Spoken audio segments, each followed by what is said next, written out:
What's going on, everybody? This is Keaton with Hook'em Reptiles. All right, we're headed down to the snake room right now. Got Miss Sky and Cora carrying the stick. Every single day she carries a new stick down to the barn.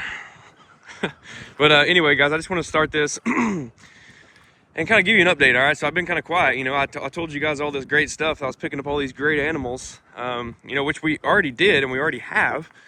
But we've hit some roadblocks, guys. It's freaking chilly out here. I'm in sweats. I'm really still cold. It's right at like 33 degrees here. It's been back and forth between freezing and like 33, 34. We actually had snow this morning. Nothing stuck last night. We had a lot of rain the last couple days here in Texas. Like I said, nothing stuck just because it kind of fluctuated in and out of freezing. Which, you know, I'm glad it's not freezing, but it is freezing. That makes sense. But yeah, so we actually had some fun stuff happen.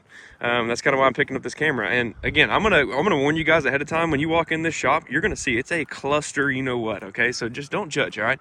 There's a lot of stuff going on right now, and you know this is the best. This is the best it's gonna be for the time being until we get this stuff figured out. It's been absolutely insane, as you see right here. Read that.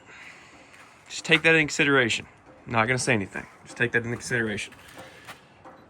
You know, I'm just being honest. All right. Boom. Wow. Okay. Crap everywhere. This has been fun, to say the least. Okay. As you see, we have a diesel heater right here that I bought that I'm going to be ducting in to the snake room for backup heat. Because right now, you see the extension cords, we're running 2 box heaters and an oil heater in this snake room. And you guys know I switched to ambient. So that means that, you know, we don't have heat tape and heat panels on those racks anymore. Excuse me. So yeah, we're running, as you know, in previous videos, I run 86. And I haven't started cooling these snakes down yet. Well, I'm in church. I'm going to take you back. I'm in church on Sunday, and this last Sunday, and I get a notification from my alarm company saying high temperature alert, you know, and they call me. And I come straight home from church to find my snake room 96 degrees. And if you guys know, 96 degrees, that's way too hot for snakes. You know, especially ambient temperature where they can't get away from the hot side. It's bad. You know, luckily I caught it when I did, or I probably would have fried everything I had. And that sucks because that's, again, I'm being real with you guys. You guys want real. You don't get real from big breeders, you know, from other breeders. You're not going to get this from other breeders. They're not going to show you crap all over the freaking air, you know, the space. And they're not going to show you problems with the AC and heaters and, you know, buying expensive stuff that you weren't planning on buying, you know, to keep these animals alive and happy and healthy. They're not going to show you that, okay? But unfortunately, my mini split decided to take a big shit. Yeah, it wasn't very fun. I almost lost everything I had. Luckily, I have an alarm system in here, and luckily I have push sensors, and, you know, I got alerted on both of them. But still, it doesn't change the fact that if I was further than if I was further than 15 minutes away, I probably would have lost everything I had. And that just goes to prove, that's kind of why I'm making this video, for mini split users. I know a lot of you guys are probably mini splitting it because, you know, you're on a budget like I was, and I didn't want to spend the money on a duct-in system and do the full 9. You know, I was like, oh, you know, $10,000, that's a lot of money for a freaking AC heater. You know, I'm not doing that. But I can tell you right now, I just spent about 10 G's. And I ain't mad about it. I'm going to be straight up. So this is what we're working with. Now, again, this is not done. We're going to be putting ducts and stuff up here and all this good stuff.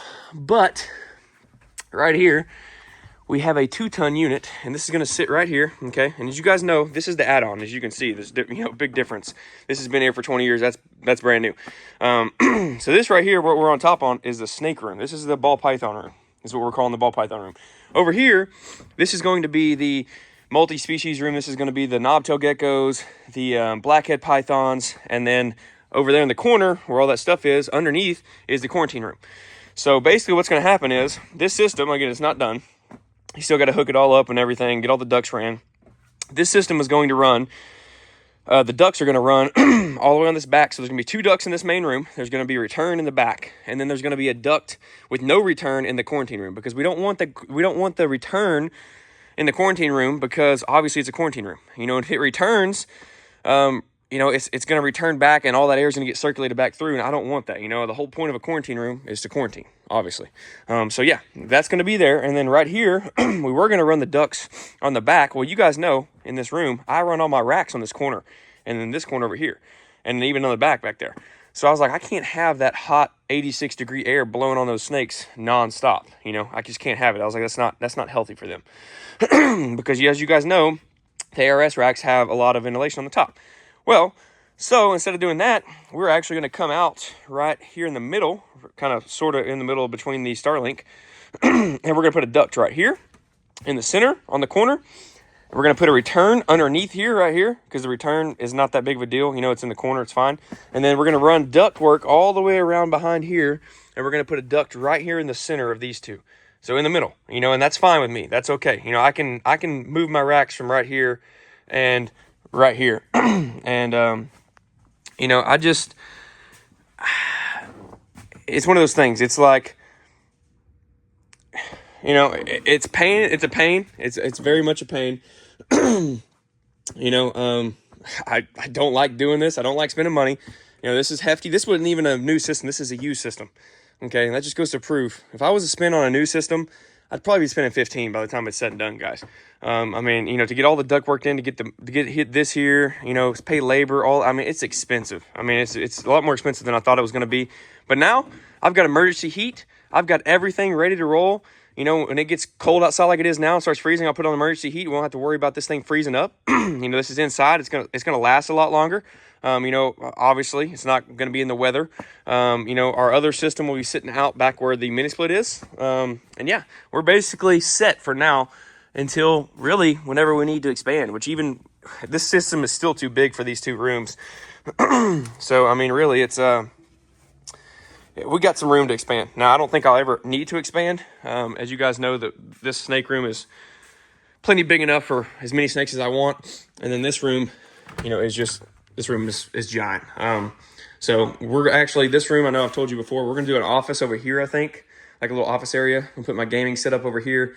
You know, just my relax, have all my paperwork, drawers and everything. This corner is going to be for, I'm pretty sure it's going to be for the blackheads because the enclosures are really long. So I think we're going to put enclosures here and stack them. And then over in this corner right here, where we were originally going to do the, what's it called? The hog nose, we're going to put the knobtail corner. So we're going to have the knobtail racks in here. I actually just ordered some clear tubs for this rack without the cup holders from Freedom Breeder. Because we don't need the cup holders from knobtails. They don't drink water like that. You just spray down the enclosure. But we ordered some semi-clear tubs, so we'll be able to see these guys and without the cup holders. And I think we ordered enough for like three of these, these levels, which is plenty. And then obviously we ordered some for these tubs, which are I think the FB10s or something without the cup holders. And I did enough for 3 of those as well. So there should be plenty for our knobtail collection. And we can always order more. And like I said, we got all the enclosures. Excuse me. We got all the enclosures and everything coming in for the blackheads with the collection we bought. So it's stuff's moving, guys. But as you see, I had to put everything in the shop because it's freezing outside. It's been off and on freezing. And yeah, again, this is the quarantine room. This will have a duct in here, but won't have a return because we don't need any air getting recirculated. And yeah, so really, guys, this is kind of what's been happening.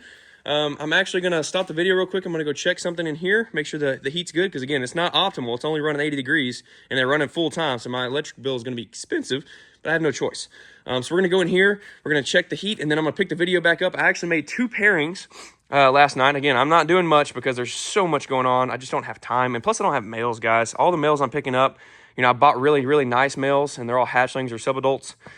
This season's going to kind of be a put-together season, guys. I mean, I'm doing quality. As you guys know, I cleaned a lot of my stuff out. A lot of this stuff is quality, but a lot of the stuff is, like I said, babies as far as the males go. So we're just going to have to wait. Unfortunately, the clutches we do have this year will be freaking tip-top notch. But the clutches we don't get, obviously we're not going to get.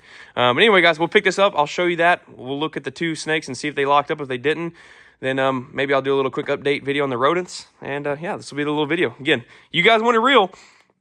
This is real, guys. This is as real as it freaking gets. All right, guys, we're in here.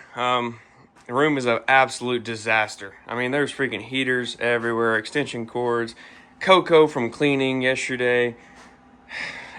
I'm telling you guys, this is not, sometimes this hobby is not all this business, because it's not a hobby anymore. This is a business. It's something I'm looking to further, and set myself up for in the future, in my future family. This isn't a hobby anymore for me. It's just like anything, guys. Shit happens, unfortunately. I mean, mini split is no longer here. I'm gonna have to get a whole new motherboard put on the thing. It's not even worth it. Obviously, I'm gonna pull it out and get it replaced and sell it, because it's a nice system. But guys, it's just been one thing after another. But on the bad note, we're gonna switch and we're gonna go to the good note. So, you guys, I don't know if you're familiar with nido testing. Okay, so this is a company called RAL, and they're actually out of Allen, Texas, as you can see right in there. So it's really close by. I actually did, so I just did some spot nido testing because why not? I'm gonna check everything. While everything is super stressed out, the temperature went from 86 every day for the last 3 months down to 74, or first of all, went up to 96, then down to 74 because all I had was these two. Then I went and bought the oil heater. Now it's sitting at 80 flush, so it's still not what it usually is supposed to be. I was like, you know what? Everything's going to be super stressed out. We're going to go ahead and not shed test. We're going to go ahead and nido test 6 to 8 of my snakes, just because it's smart to do. And now that we have the quarantine room, obviously everything coming in will go through quarantine first. And then probably I would say about a 2-month quarantine and every single thing coming in will get a nido test. I was like, you know what? Let's go ahead and spot test. So we spot tested the snakes in the collection that have been here the longest. We tested all the het puzzle females. We tested the double het monsoon clown male. We tested the OD weirdo double het DG puzzle male, and then we also tested the new male from Jason, which is the chocolate hypo double het DG puzzle. We went ahead and tested all those, and obviously, which I was not worried about, came back negative. So I'm very, very excited to say that we are good. I didn't think we weren't good, but again, it's one of those things you don't really know. So if you guys are interested, I'm definitely a believer in the nido test. Now, obviously, there's a lot of people out there that have different opinions. I'm not one of those guys who is gun-ho on nido testing everything, because at the end of the day, they are showing studies that there are different lines of nido that are not bad for snakes. It's just depending which one you have. Now, obviously, no nido is good, but I mean, there's lines that obviously will never hurt a snake, and there's lines that could obviously kill your entire collection. That's just one of those things. Unfortunately, you don't know until you test. But that's kind of how that goes. I'm going to test everything coming in from now on in the quarantine room over there. It will get tested as soon as it comes in. And then obviously it'll be quarantined for a couple months to make sure there's no respiratory or anything like that pop up, or mites, obviously. But I will continue to spot test my collection for nido. So basically I'm going to say 6 months or so, I'll probably go in and I'm going to go ahead and mark. Again, I need to go with a different labeling system. Obviously, this is all just, you guys know, this has all been a really big cluster for the last couple months. Getting lots of stuff been changing here. We've been making moves. I need to go in, pull all this stuff off, redo everybody's labeling, and then I'm going to label, obviously who I tested, and then just keep track and obviously test a different snake every 6 months. So every 6 months, I'm planning to test 6 to 8 snakes. And, obviously within a couple of years, we'll have everything tested. And, again, I don't expect there'll be anything to pop up, but it's just good to kind of keep your peace of mind, just to make sure that everything stays super clean. Again, we've had 0 issues with 6 snakes here, but, you never really know. So, yeah, that's what we've kind of been doing, which I'm very excited to say. We are free and clear nido. So it's great news. We have a lot of stuff we need to list on Morph Market. We got a ton of stuff I got to go through here. I'm telling you guys, I got a lot of shit to do, unfortunately. But, it is what it is. Like I said, it's not all sunshine and rainbows. This snake room is not always spotless like you guys usually see it on the videos. I mean, sometimes there's cocoa on the ground. Sometimes there's freaking 3 heaters in the corners. There's, vermiculite in the corners. There's fans in the corners. There's, stuff that needs to be paired that doesn't get paired because I don't have males. There's stuff that needs to get labeled because I don't have label. I mean, guys, it's never ending, guys. I mean, let's be honest here. You guys wanted real. I'm giving you real. This is as real as it freaking gets. This is coming from a guy who has been doing this for 3.5 years, who just made for me, a significant investment into these things to further my collection. This is the only thing we have that is new in the collection right here. But we are obviously getting a lot more. So you guys stay tuned. We've got a lot of great stuff coming. We're going to open up 2 tubs. Again, we don't have much paired. The doublet monsoon clown male's in shed. This female is in shed. I just tossed her in there. We tossed the OD Weirdo doublet DG Puzzle Boy in with the Pewter Phantom Het Puzzle female. She's got follicles. She had good follicles. We were going to sell her. We decided not to. We'll just see. Again, I don't know. Oh, boom, just like that. That's a lock right there. And he's got some stuck shed. Again, he doesn't look that great right now because he has some stuck shed. And that's another thing we're about to spend some money on. We are about to put a steam humidifier in the corner over here. And that way this room can stay above 50% humidity year round. For that reason right there. We have bad stuck sheds. It doesn't matter how much water I dump in here. That mini split or whatever heater, that we're going to be putting in here, or obviously the duct-in system, is going to pull all that humidity out. And yeah, so we're going to be doing that, which is going to be another $1,500. So it's expensive, guys. To do this thing right, it's expensive, and it sucks. But that is a good lock right there. That is our first lock of the 2025 season. That's an OD Weirdo doublet DG Puzzle breeding a Pewter Phantom Het Puzzle female. So could be some cool stuff. Again, we're obviously shooting for the odds. I don't want to make that pairing, but at the same time, that's all I got, guys. Right now, that's all I got. So moving on. That wasn't the lock we really wanted, but I mean, obviously it's a lock, so it's great. We're going to cycle him through basically all the Het Puzzle females that we were going to sell and just see what happens. Some of them go great. Obviously, we'll hopefully hit the visual puzzle. Anything that's not visual puzzle or visual DG on any of these pairings will be obviously sold.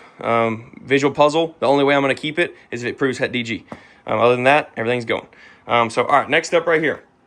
That right there is the tub for the Chocolate Hypo doublet DG Puzzle adult male. Again, he wasn't proven, but we picked him up as we picked up the Hypo DG Puzzle project from Jason at Kittinger Reptiles. That male we tossed in last night or early yesterday. Again, we have crazy weather, so hopefully they're locked. To a Inchy Chocolate Inchy Chocolate Hypo doublet DG Puzzle female. So we have chances. This girl has follicles, by the way. She has good follicles, like 15 millimeters.